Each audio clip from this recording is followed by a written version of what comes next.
2년 만에 된 것 같습니다. 반갑습니다.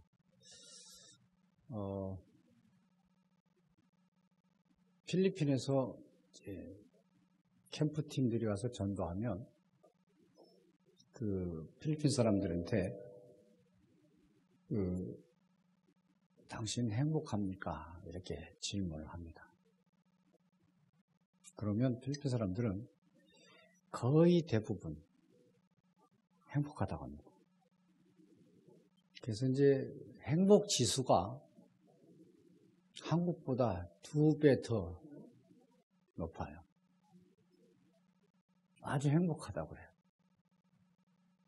근데 한국 사람들은 가끔 뉴스를 보면 한국 사람은 어찌 그렇게 불평과 불만이 많은지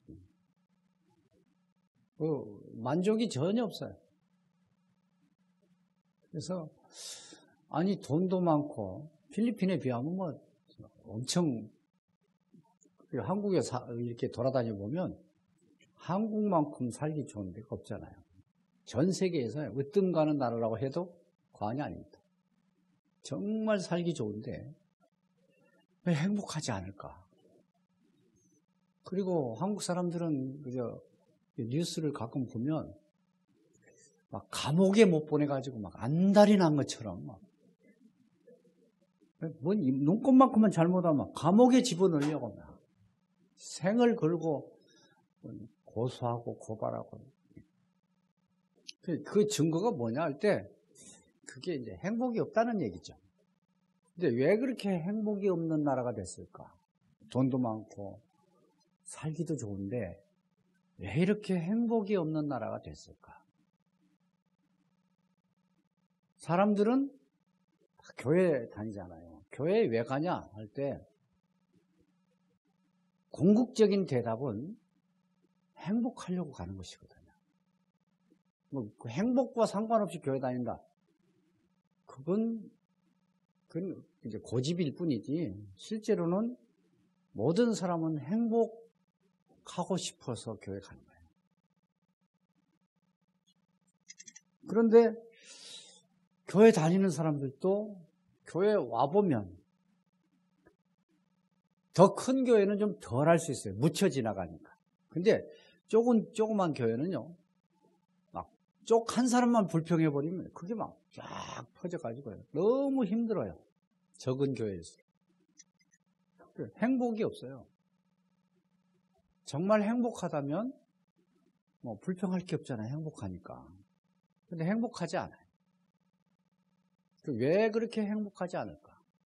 필리핀 사람들은 가난한데도 행복하다고 생각할까? 그 행복하지 못하게 만들어버린 게 뭘까? 생각해봤어요. 생각해봤더니 그게 뭐냐면 돈이에요. 돈. 우리 60년대 제가 이렇게 중고등학교를 다녔는데 그때 제가 얹혀서 살았던 집이 어디냐면 내 친애가집. 진애가가 뭔지 아시죠? 랩런트도 알아요? 진애가? 뭔지 모르죠? 할머니의 친정을 진애가라고 해요. 진애가집에 친가족도 아니요. 사촌, 오촌, 뭐 육촌 이런 집이요. 근데 그 집에 가서 먹고 자고 학교를 다녔어요. 그렇게 친절하게 나를 보살펴주고 그랬어요. 근데 지금으로 말하면 뭐 굉장히 멀어요. 촌수로 따져도 멀고 그냥 요즘 애들 뭐 할머니 애같이 그러면 뭐 기억도 못하는 사람이 많을 거예요.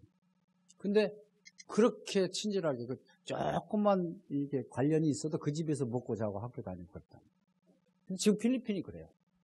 가난하니까 조금만 관련이 있으면 그 집에 가서 붙어가지고요. 학교도 다니고 막 이래요.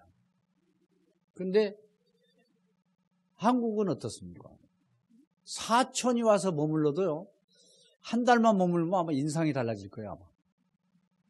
왜?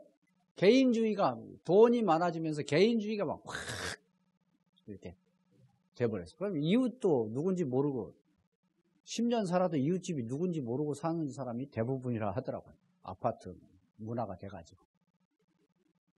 이렇게 있으면서 그걸 행복으로 느끼지 못하게 만드는 게 사단의 전략 아니겠어요? 많은 걸 줘요. 돈도 주고 생활도 주고 막 살기 좋게 만들어 놓고는 그걸 느끼지 못하게, 그래서 행복하지 않다라고 생각하게 만드는 게 사단의 전략이라고 생각합니다. 저는 그렇게 이렇게 뉴스를 보고 또 필리핀 사람들 보면서 그렇게 느꼈어요. 아, 이게 돈이 축복이 아니구나. 그래서 그 바울은 천국을 얘기할 때, 천국이라는 말은 무슨 말이냐면요, 어떤 특별한 장소를 얘기하는 게 아니라 행복을 얘기하는 거거든요. 천국이 뭐냐? 행복이다. 그런데 먹는 것과 마시는 것, 그런 것 가지고 행복한 건 천국 아니다 그랬어요. 천국은 성령 안에서 얻은 평화, 그리고 기쁨, 행복, 이게 천국이다 그랬어요. 그러니까 성령 없으면 절대 행복할 수 없습니다. 그 성령은 그리스도로 말미암아 얻어지는 거기 때문에 그리스도 없으면 절대 행복할 수 없습니다. 참 행복은 그리스도 안에만 있습니다. 그리스도 밖에 행복할 수 있죠. 또 행복하다고 생각할 수도 있습니다. 그러나 그건 참 행복이 아니다. 그건 천국 아니다 그랬어요. 바울이 정의를 내렸어요. 로마서 14장 17절에서. 진짜 행복은 그리스도 안에 있으면 성령 안에 있는 것입니다. 성령 안에 있으면 그게 천국입니다. 그 천국을 우리에게 주셨고 그걸 누리게 하셨습니다. 그런데 암만 부자로 살아도, 암만 생활이 편리하고 그래도 스스로 그걸 누리지 못하고 행복하다고 느끼지 못하면 불행한 거예요. 한국 사람들처럼, 보편적인 한국 사람들처럼. 그러나 내 환경 속에서 내가 갖고 있는 것, 내가 그런 것들을 누리면 그 사람 행복하잖아요. 그건 세상적인 것이지만, 그런데 성령 안에 있을지라도 그걸 누리지 못하면 행복한 사람이 아닙니다. 그래서 우리가 참 행복을 얻으려면 어떻게 해야 되냐? 성령 안에 있는 것만으로 되는 게 아니다.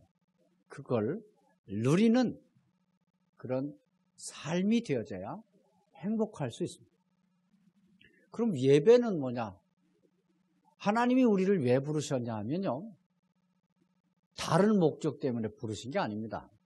하나님과 교제하려고 부르셨습니다.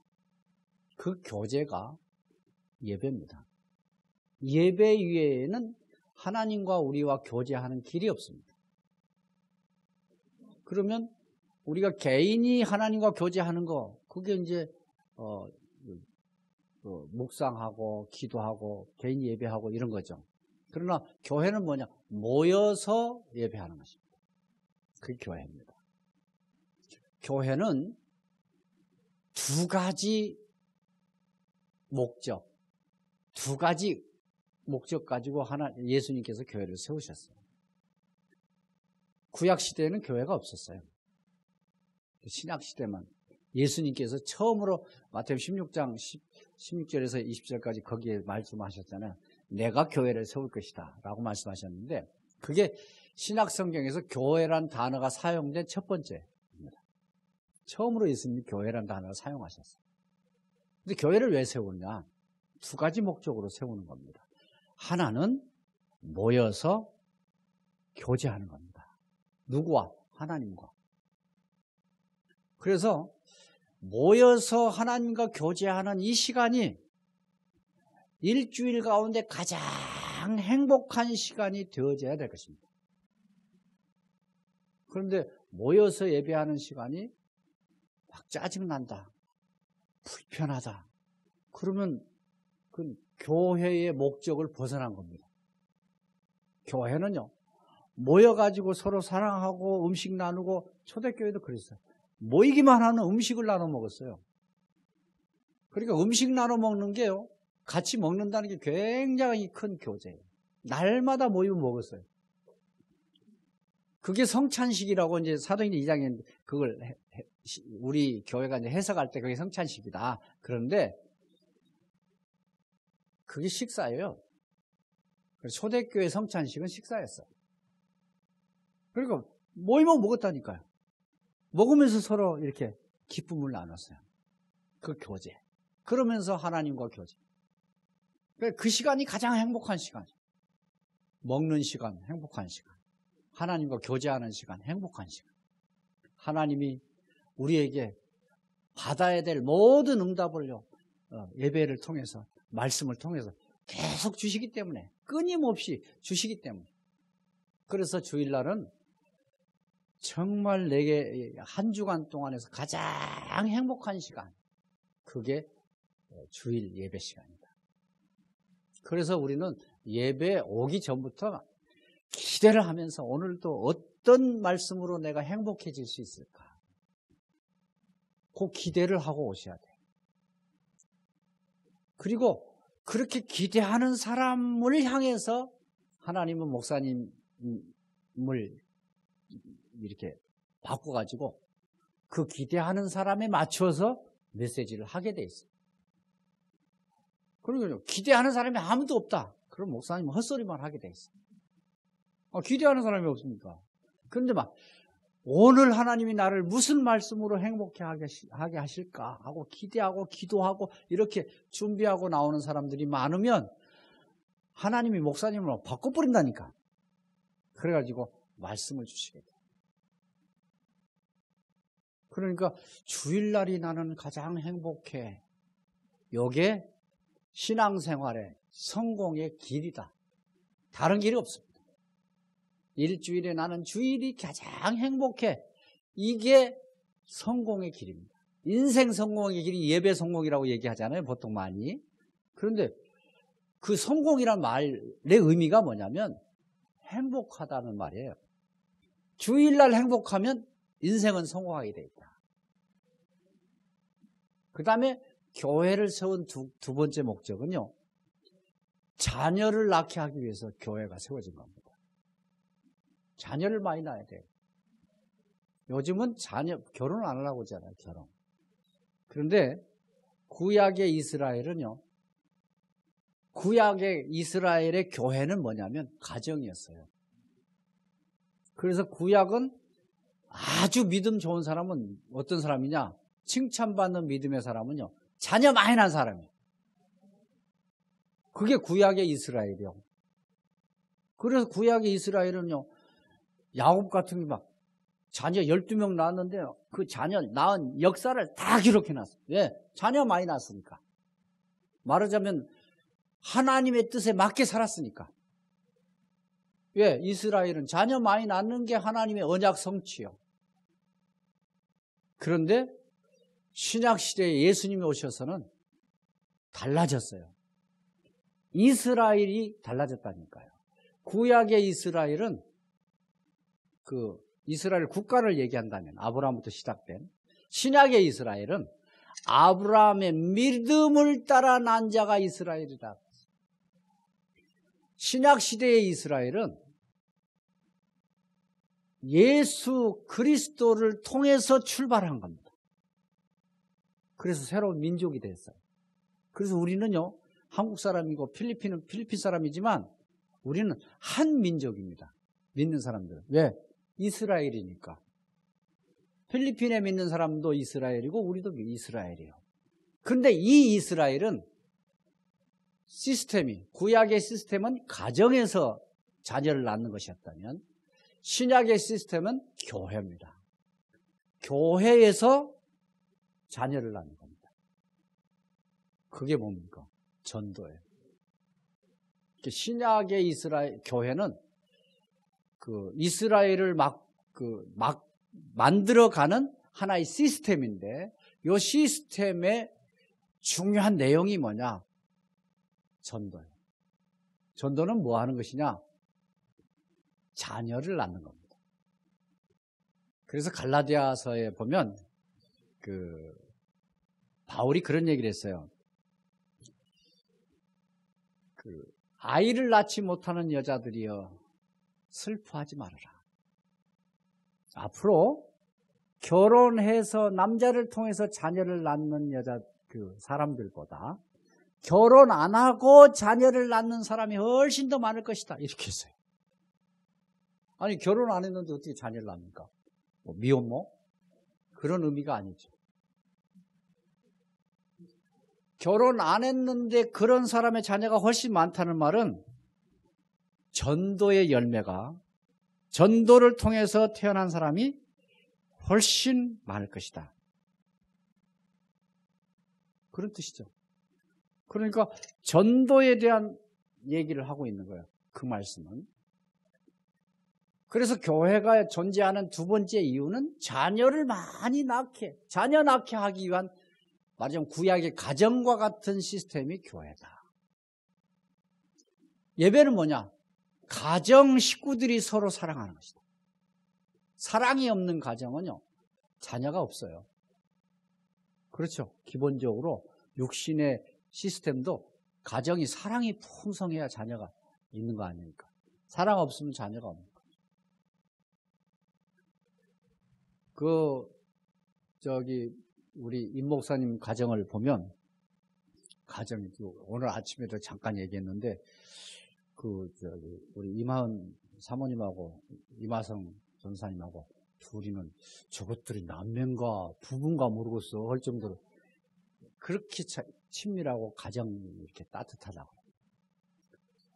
가정의 기본은 그런 사랑이죠. 배려하고 사랑하고. 그런데 가정의 기본하고 교회의 기본하고 똑같습니다. 교회도 기본적으로 배려와 사랑입니다. 교회가 배려와 사랑이 없다면 교회는 자녀를 생산할 수가 없어요. 그 자녀가 생산하는 가장 기본적인 시스템 바탕이 사랑이에요. 배려와 사랑. 그게 구약 교회는 왜 하나님께서 구약 이스라엘은 왜 세웠냐 하면 신약 교회가 어떻게 세워질 것인가를 보여주기 위해서 세운 거거든요. 그래서 구약의 이스라엘은요, 그림자에 불과한 거예요. 구약 성경은 이스라엘의 역사를 기록해 놨잖아요. 그래서 막 어떤 사람은 이스라엘 역사를 우리가 왜 공부해야 되냐, 구약 성경 필요 없다, 이렇게까지 얘기한 사람도 있어요. 그런데 구약의 이스라엘은요, 신약의 이스라엘을 만들기 위해서 이렇게 모형으로 앞으로 신약의 이스라엘 이렇게 만들 것이다 하는 모형으로 딱 보여주신 거, 시청과 교제예요. 그러니까 시청과 교제를 우리가 구약 성경을 보면 하나님께서 이스라엘 이런 방법으로 만드셨구나. 출애굽기에 보면요, 출애굽 1장에 쭉 보면요, 맨 자녀 낳는 얘기만 기록됐어요. 이스라엘이 계속 생육하고 번성하니까 바로 왕이 막 핍박하고 남자들에게 이 고통을 줬다. 뭐 때문에 남자들이 고통을 줬습니까? 목적은 자녀를 못 낳게 하기 위해서였어요. 출애굽기 1장 여러분 아시잖아요. 잘 아시잖아요. 자녀 못 낳게 하려고 남자들에게 막 고역을 시킨 거예요. 힘든 일을. 그런데 그래도 자녀가 막 태어나니까 더 큰 막 고역을 너무너무 힘들었어요. 일 끝나면 바로 가서 퍼져 자게 만드는 그렇게 일을 시켰어요. 그런데 그 자녀 낳는 역사를 쭉 기록해. 그래도 자녀가 계속 태어나는 거예요. 그러니까 이제 어떻게 했냐. 산파들을 전부 다 불러가지고. 그때는 산파들이 자녀를 다 이렇게 받았나 봐요. 산파들을 불려가지고 남자가 태어나면 다 죽여라. 여자만 살려둬라. 씨를 말려버리려고 작정을 했어요.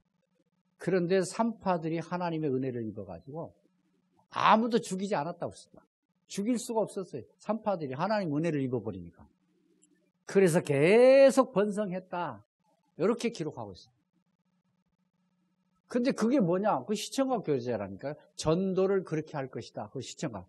그래서 사도행전 2장에서 출발해가지고 교회가 시작될 때 딱 출애굽기 1장에 기록된 그대로 됐어요. 그대로. 막 전도가 되어지는데 막 막죠. 바리새인들, 유대인들이 막 계속 방해하고 바울이 전도할 때 막 쫓아다니면서 방해했잖아요. 그런데 그러면 그럴수록 전도는 되어졌어요. 계속 확산됐어요. 그 희한하죠? 똑같이 이스라엘이 만들어지는 것하고 똑같이 신약시대의 교회도 그렇게 확산되어졌어요. 하나님의 방법입니다. 그러니까 하나님의 방법은 누구도 막을 수가 없습니다. 그런데 예수님께서 이 땅에 오셔서 우리에게 진짜 행복을 주시려고 이 땅에 오셨어요. 그런데 행복을 얻으려고 하면 우리가 해결해야 될 문제가 있어요. 그런데 우리가 해결해야 될 문제인데 우리 힘으로는 절대 해결할 수 없는 문제예요. 그걸 그리스도께서 해결해 주셨어요. 그리스도는 이 땅에 오셔서 우리를 위해서 구속사역을 하셨어요. 그 구속사역이라는 말은 우리를 행복하게 하기 위해서 모든 행복을 방해하는 조건을 없애는 사역을 가르쳐요. 우리가 행복하고 싶습니다. 그런데 행복을 방해하는 첫 번째 원인은 뭐냐면 눈에 보이지 않게요. 사단, 귀신들이 역사하고 있기 때문에 그렇습니다. 우리가 인정하고 싶지 않아요. 사람들이 인정하고 싶지 않아서 막 왜 귀신 얘기하냐, 사단 얘기하냐, 인정하고 싶지가 않아요. 근데 왜냐하면 사단이 그 인정 못하게 자꾸 하거든요. 그런데 귀신은요, 인간에게 행복을 가져다 준 적이 없습니다. 저도 한국에 있을 때 무당촌에 많이 다녔어요. 무당들 만나고 얘기 다 해보고 조사까지 다 이렇게 해봤어요. 하나도 남김없이 전부 아주 최악의 상황에서 어쩔 수 없이 무당들. 도저히 견딜 수가 없어서 살 길이 없어서 그렇습니다. 귀신은요, 참 행복을 인간에게 가져다 준 적이 없습니다. 뭐만 가져다 주냐? 물질의 축복을 갖다 줘요. 일시적으로. 자녀의 축복을 줍니다. 일시적으로. 무당 자녀들요, 머리 영리해가지고 막 좋은 대학 간 사람들 많아요. 그러니까 가가지고 정신 돌아요. 머리 좋으면 머리 정신 돈다 그런 말도 있잖아요. 머리 영리한데 막 문제가 와요. 또 그런 문제 안 오면요, 막 사고가 터져가지고 또 이렇게 하고. 그 무속인들 가운데요, 정말 잘 됐다. 한 명도 못 봤어요. 없어요. 무속인하고 가까이 지내는 우리 교회에 이제 국악을 전공했던 대학 교수가 있었어요. 국악을 전공하다 보니까 이 무속인들하고 가까이 지내게 된 거야. 그리고 그분이 이제 책을 썼는데 그 책이 이름이 뭐 복망산 의아리든가 뭐 그런 책이에요. 교수님 참 그 책의 내용을 보면요, 무속인들의 이야기가 쫙 기록되어 있어요. 그런데 무속인들이요, 하나같이 불행합니다.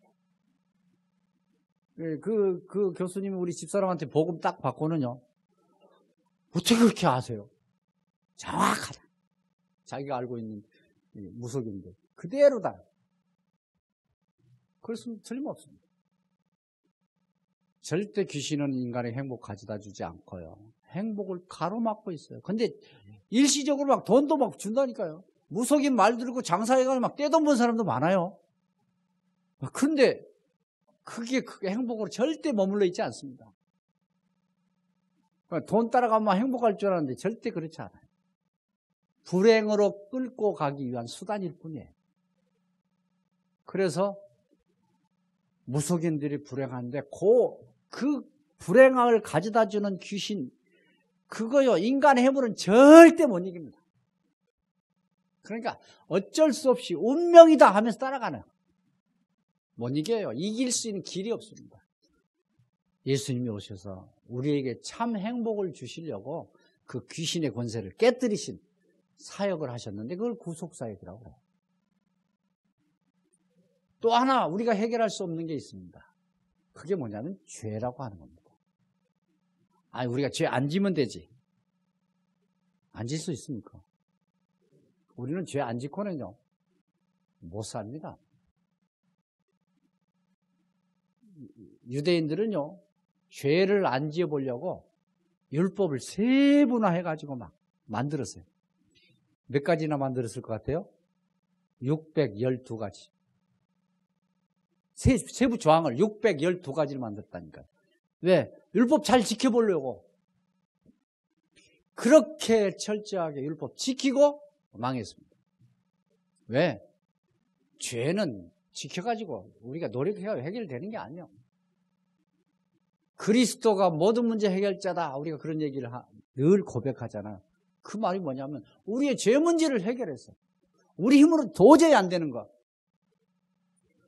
완전히 해결해 놓고 하나님은 우리들에게요, 너는 완전한 자라, 이렇게 말씀하셨어요. 여러분, 우리가 완전합니까? 우리가 완전하다 그러면 얼마나 좋겠어요. 그리고 또 완전해질 수 있다 그러면 얼마나 좋겠습니까? 근데 우리 완전해질 수 없어요. 사단이 존재하고 또 우리의 욕심이 존재하는 이상은요, 절대 완전해질 수 없습니다. 정치하는 사람들을 보면 다 의인인 것 같아요. 그죠? 막 상대방 욕하는 거 보면 막 얼마나 의인입니까, 자기는. 근데 어떤 분이 그런 얘기를 하더라고요. 내가 이렇게 대담하는 거 얘기를 들었는데, 국회의원의 정의가 뭔지 아냐? 어떤 선배 국회의원이 가르쳐줬대요, 자기한테. 국회의원의 정의. 국회의원은 안 들킨 놈이 들킨 놈 쪼아대는 게 국회의원이다, 이렇게 얘기했대요. 다 똑같이 나쁜 놈인데 안 들킨 놈이 들킨 놈 쪼아대는 거, 이게 국회의원이다. 그러면 국회의원은 어떤 사람들이 국회의원 정치하는 사람들인지 우리가 알겠죠, 어느 정도. 다 똑같습니다. 근데 이제 안 들켰으니까 막 자기는 의인인 것처럼 막 하는 거예요. 막 뭔 이래서 나쁜 놈 뭐야. 다 도토리 기재기지면 다 똑같죠. 거기서 거기입니다. 맞아. 아무도 스스로 의로워질 수 없습니다. 그냥 숨기고 있을 뿐입니다. 그런데 어느 날 그리스도께서 오셔서 우리의 모든 것들을 다 해결하시고 다 이루었다. 너희는 완전한 자다 라고 말씀하셨습니다. 여러분, 언젠가 제가 와서 말씀드렸죠. 여러분 완전합니까? 라고 질문을 했어요. 그러니까 아마 대답하시는 분이 좀 드물었던 것 같아요. 완전합니까? 히브리서 10장에서 얘기했어요. 한 번의 제사로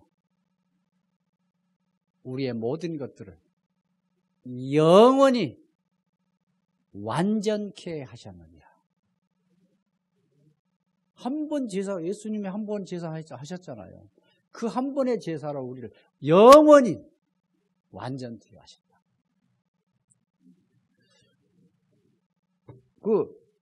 그냥 일순간, 보통 사람들 얘기합니다.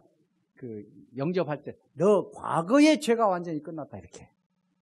지금까지 지은 죄를 완전히 끝냈다, 이렇게 얘기합니다. 그거 틀린 말입니다. 완전이라는 단어는 과거를 얘기하는 게 아니에요. 그죠? 완전히 과거를 얘기합니까? 아니잖아요. 완전은 그야말로 완전이요. 여러분 히브리서 10장 14절 그때도 와서 찾았는데 찾아서 읽어보시죠.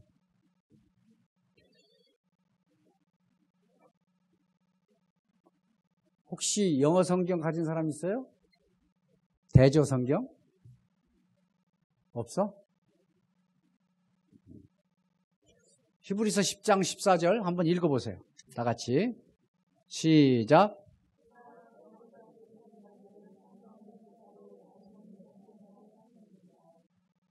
자, 완전이라는 단어를 여러분 아시잖아요.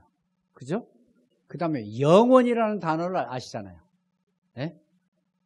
영원히 누구를 완전케 하셨어요? 우리를. 누가요? 그리스도께서. 어떻게 해요? 한 번의 제사로. 구약시대는 한 번의 제사가 아니었잖아요. 반복의 제사를 드렸어요. 그런데 그리스도는 한 번의 제사로 우리를 영원히 완전케 하셨어요. 우리가 해결할 수 없었는데 그리스도께서 오셔서 해결해 주셨어요. 그래서 우리가 사단을 꺾으신 왕, 죄를 해결하신 제사장. 그런데 그리스도는 하나님 만나게 하는 길, 그럽니다. 하나님 만나는 길. 왜 하나님 만나는 길입니까? 그리스도가. 우리가 하나님 만날 수 있습니까? 만날 수 없습니다. 말하자면 하나님 만나는 길, 이 말은요, 바꿔서 말하면 성령을 얻는 길, 이런 뜻입니다. 왜? 성령이 하나님이잖아요. 그 하나님 우리 안에 오시게 하는 길, 그게 그리스도예요. 다른 길이 없어요. 우리가 성령을 어떻게 받을 수 있느냐? 어떤 사람은 산에 가서 금식하고 막 소리 지르고 해가지고 성령 받았다고. 하나님 만나는 길, 금식 기도가 길 아닙니다. 그리스도가 길입니다. 그리스도 외에는 하나님 만날 수 있는 길이 없어요. 그래서 그리스도를 선지자라고. 참 선지자. 하나님 만나는 길. 어떻게 하나님 만나요? 성령으로. 성령 받을 수 있는 길, 그리스도입니다. 그 그리스도께서 이 땅에 오셔서 우리의 문제를 다 해결하셨잖아요. 그런데 이 문제를 해결했다는 사실을 다른 사람에게 알려야 될 거 아니에요. 그래서 알리기 위해서 주님께서 제자들을 선택해가지고 불러서 그들을 훈련시켰습니다. 그 3년 동안 내내 하신 일이요. 우리 문제를 해결하시기 위해서는 십자가 지시고 부활하시면 끝나요. 예수님께서. 그런데 십자가 지시고 부활하시기 전에 제자들 불러가지고 3년 내내 훈련시켰어요. 그게 제자 훈련입니다. 그런데 제자 훈련 가운데 첫 번째로 제자를 딱 불러 모아가지고 마태복음 5장, 6장, 7장에서 메시지를 딱 주셨어요. 제자가 되려면 어떻게 해야 되느냐. 마태복음 5장에 심령이 가난한 자는 복이 있나니 뭐요? 천국이 저희 것입니다. 천국이 누구의 것입니까? 누구의 것이에요, 천국이? 제가 어려운 질문했습니까? 천국이 누구 것이라고요? 심령이 가난한 자의 것. 아니, 이제 마태복음 5장에 기록된 말씀대로 한다면, 그럼 심령이 가난하다는 말이 무슨 말일까? 갈급하게 내가 그리스도가 필요하다. 그리스도가 필요하다고 갈급하다고 생각하는 사람에게 천국이 갑니까? 천국이 이미 그의 것이다라고 얘기했는데 아니요. 근데 그 성경에 보니까요, 심령이라고 번역을 해놨는데 영어 성경에는요, in spirit, 헬라어로는 푸뉴마라는 단어를 사용했어요. 성령이라는 단어입니다. 근데 왜 심령이라고 번역을 했는지, 똑같이 성령으로도 번역할 수 있고 심령으로도 번역할 수 있고 호흡으로도 번역할 수 있는 단어예요. 그런데 이제 천국이 저희 것이다 라는 말을 이해하고 생각한다면 성령과 관련 짓지 않고는 이해될 수 없어요. 왜? 성령은 성령 안에 있는 것이니까. 천국은 성령 안에 있는 것이니까. 그래서 저는 이 말씀을요, 마태복음 5장 3절이죠. 그 말씀을 나는 이렇게 번역을 해봅니다. 성령 안에 있으면 비록 가난할지라도 행복한 사람이다. 왜? 천국이 그의 것이기 때문에. 이해됩니까? 천국은 누구의 것입니까? 성령 안에 있는 사람의 것입니다. 비록 가난할지라도 행복합니다. 왜? 성령 안에 있기 때문에. 천국이 저희 것이기 때문에. 그렇게 가르쳤어요.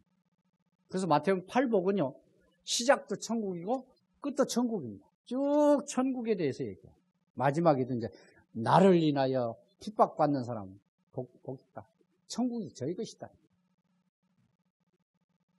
그 천국을 쭉 설명하고 있어요. 그러면 이제 왜 제자 훈련하는데 천국 얘기한 거냐?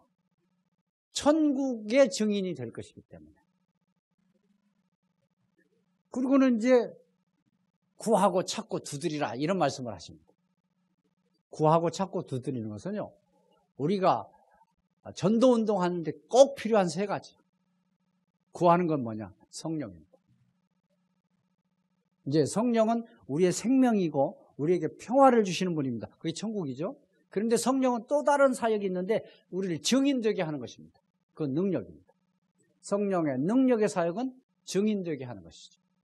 그 증인이 되게 만드는 사역이 성령의 사역인데 그걸 구하라고 했어요. 구하라. 구하는 자에게 좋은 것을 주시지 않겠느냐라고 마태는 얘기했는데요. 똑같은 내용을 누가는 뭐라고 했느냐. 여러분 아시죠? 구하는 자에게 뭘 주시지 않겠느냐요? 성령을 주시지 않겠느냐.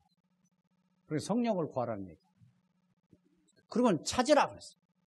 뭘 찾으라느냐?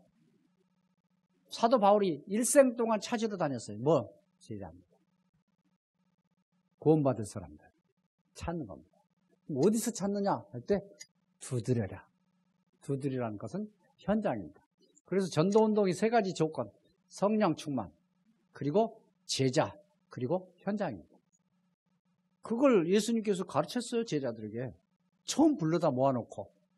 그리고는 내 이 말을 듣고 지키는 자는 집을 반석 위에 짓는 사람. 그 집은 교회를 의미하는 거예요. 교회는요, 반석 위에 짓는 교회가 되어져야 되는데 그 교회는 내 말을 듣고 지키는 사람입니다. 그러니까 이제 지켜야 된다는 말에 초점을 맞추다 보면요, 마태복음 5장에서부터 뭐 지켜야 될 게 얼마나 많은지요. 예수님이 직접 하셨어요. 누가 너희를 오른뺨을 때리면 어떻게 해요? 왼쪽도 돌려대며 이렇잖아요. 그렇죠? 그거 지키라고. 누가 억지로 오리를 가져가고 하면 심리까지 동행하며 이렇게 그게 지키는 것이라고 생각하는 사람이 많아요. 크리스찬 가운데 그거 지키는 것이라고 생각하는 사람 많습니다. 그렇게 해야 올바른 그리스도인이라고 얘기해요. 그런데 그렇지 않습니다. 지켜야 될 것은 그게 아니고 올바른 건축을 하라는 얘기예요. 말하자면 전도 제대로 하라는 얘기예요. 그리고 이렇게 교육시키고 나서 예수님 제자들을 데리고 현장으로 나갔습니다.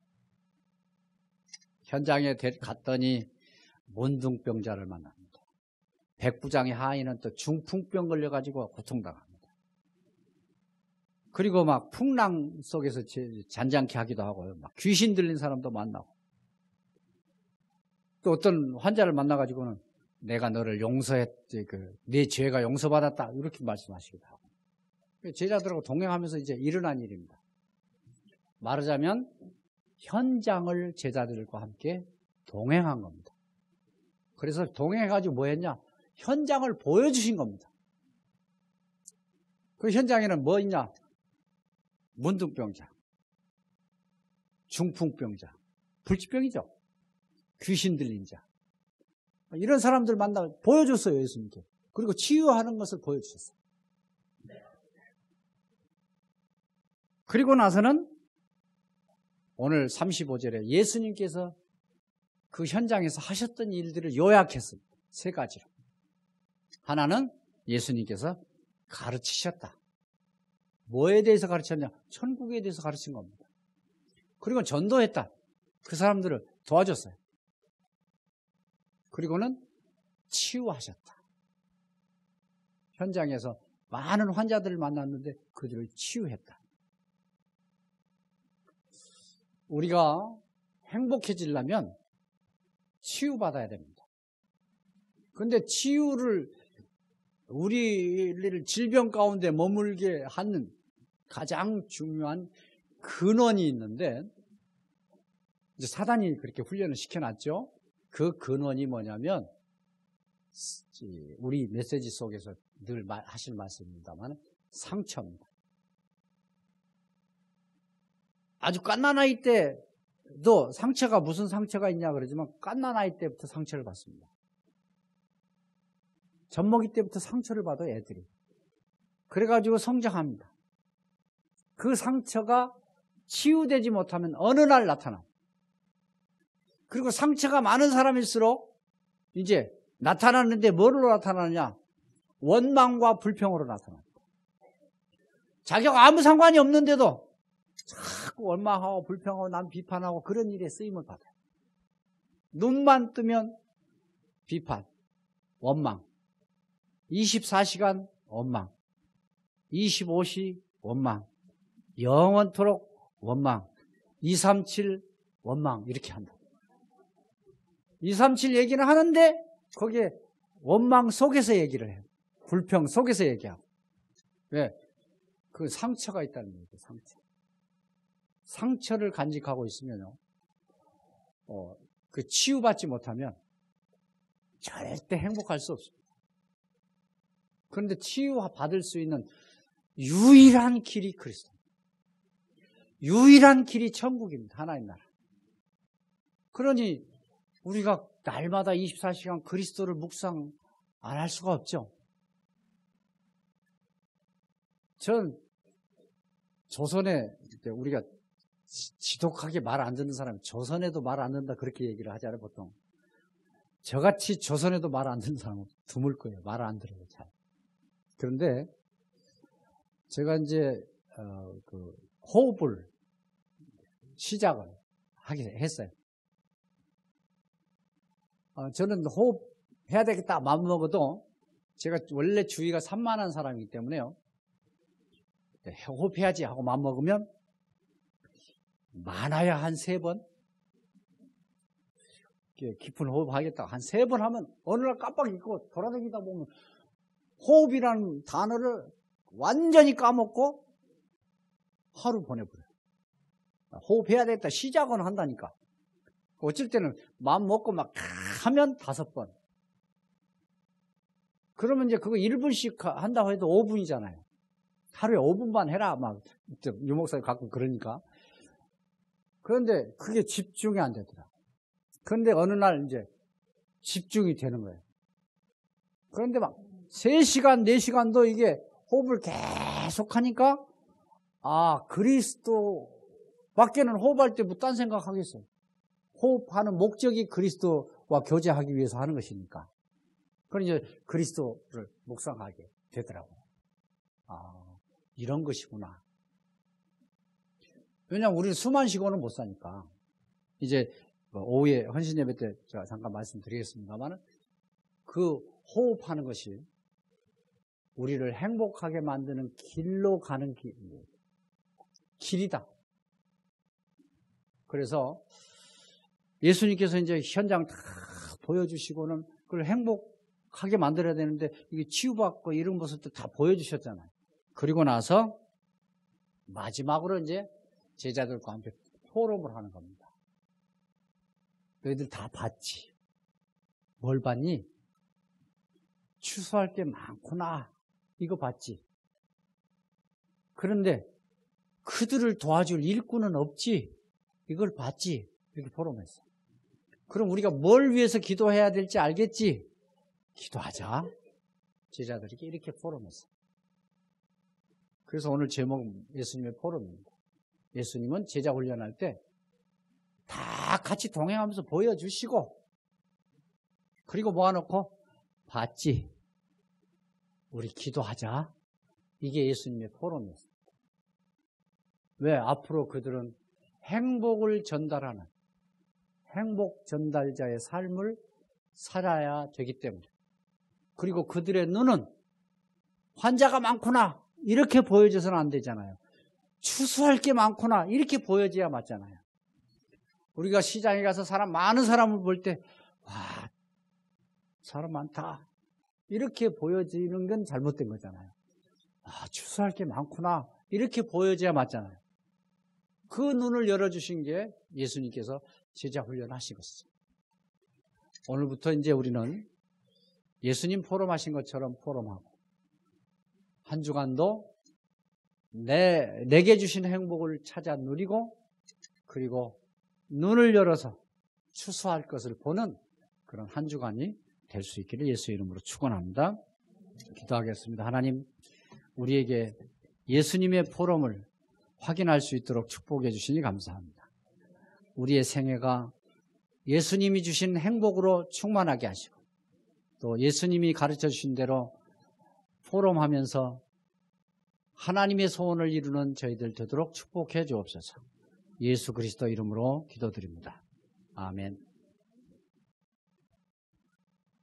505장 우리 찬양 1장을만 하고요. 일단 찬양하기 전에 오래간만에 시간도 많이 갔는데 친절 인사 일어나서 하시겠습니다.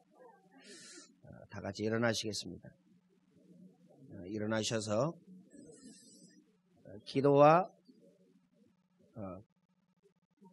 보내는 선교사가 됩시다.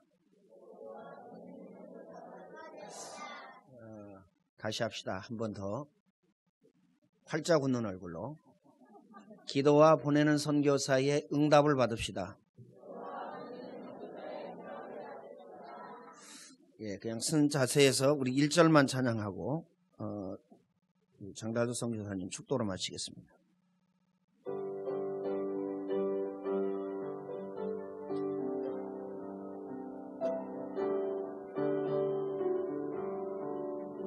온 세상 위하여 나 복음 전하리.